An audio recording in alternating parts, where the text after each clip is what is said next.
بسم اللہ الرحمن الرحیم۔ السلام علیکم ورحمۃ اللہ وبرکاتہ۔ سنائیں کیا حال ہے؟ امید ہے اللہ کے کرم سے آپ سب خیریت سے ہوں گے۔ اللہ رب العالمین ہم سب پہ اپنے فضل و کرم فرمائے، آمین ثم آمین۔ حضرات، آج جو میں آپ حضرات کے لیے نسخہ لایا ہوں وہ ہے ہاتھ پاؤں کی جلن کے لیے۔ بہترین نسخہ ہے جی، اس کو استعمال کریں۔ سادہ نسخہ ہے، آسان نسخہ ہے، اس کو استعمال کریں، انشاءاللہ جو ہے بہترین فائدہ ہوگا۔ سب سے پہلے تو چند گزارشات ہیں، وہ ذہن میں رہیں۔ جن کے بہت زیادہ ہاتھ پاؤں میں جلن ہوتی ہے ان کے لیے سب سے پہلے تو آپ ایسا کریں کہ صبح ناشتے میں جو کا دلیا کھائیں۔ ناشتے میں جو کا دلیا استعمال کریں، اور سبزیوں میں سے جو ہے دوپہر کو شام کو کدو، ٹینڈے، پیٹھا یا مولی، گاجر، شلجم، ان میں سے کوئی بھی جو ہے وہ کھائیں، بدل بدل کے کھاتے رہیں۔ سبزیوں میں یہ استعمال کریں، اور دوائی کے طور پہ جو ہے یہ نسخہ بڑا سادہ سا ہے، یہ لکھ لیں، یہ آپ حضرات کے سامنے سکرین پہ بھی دے رہا ہوں، وہاں سے نوٹ کر لیں اور یہ بنا لیں، یہ استعمال کریں۔ اس میں جی یہ چیزیں ہیں، ایک تو آپ نے لینا ہے گلاب کے پھول سوکھے ہوئے، خشک گل سرخ، وہ آپ نے لے لینے ہیں، اور زیرہ سفید، دو ہو گئی دوائیاں۔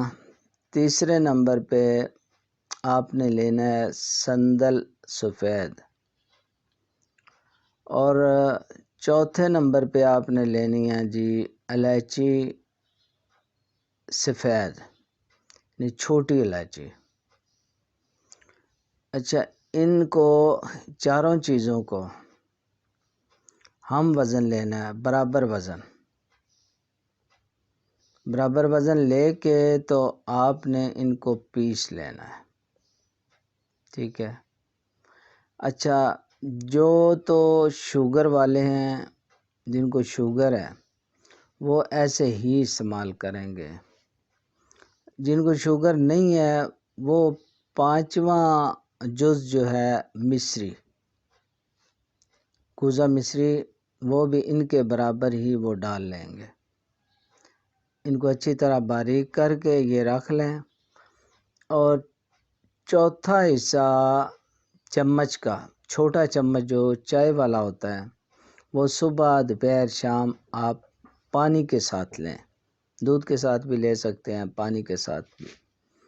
چوتھا حصہ چھوٹے چمچ کا، اگر جسم ٹھیک ہے، یعنی بڑا جسم ہے، تو پھر آدھا چمچ تک آپ لے سکتے ہیں، آدھا ٹی سپون، 3 ٹائم صبح دوپہر شام آپ لے سکتے ہیں۔ اور ساتھ وہ سبزیاں استعمال کریں۔ جو شوگر والے ہیں وہ یہ مصری جو ہے، کوزہ مصری، وہ نہ ڈالیں، باقی چیزیں ڈال لیں، ٹھیک ہے۔ بنا کے استعمال کریں، انشاءاللہ بہترین فائدہ ہوگا۔ ساتھ غذائی پرہیز بھی رکھیں، جو سبزیاں بتائی ہیں وہ کھائیں۔ صبح ناشتے میں جو ہے جو کا دلیا استعمال کریں، تو انشاءاللہ بہت جلدی اور بہترین فائدہ ہوگا۔ اللہ رب العالمین کرم فرمائے۔ اب آپ حضرات سے اجازت چاہتا ہوں، اللہ حافظ۔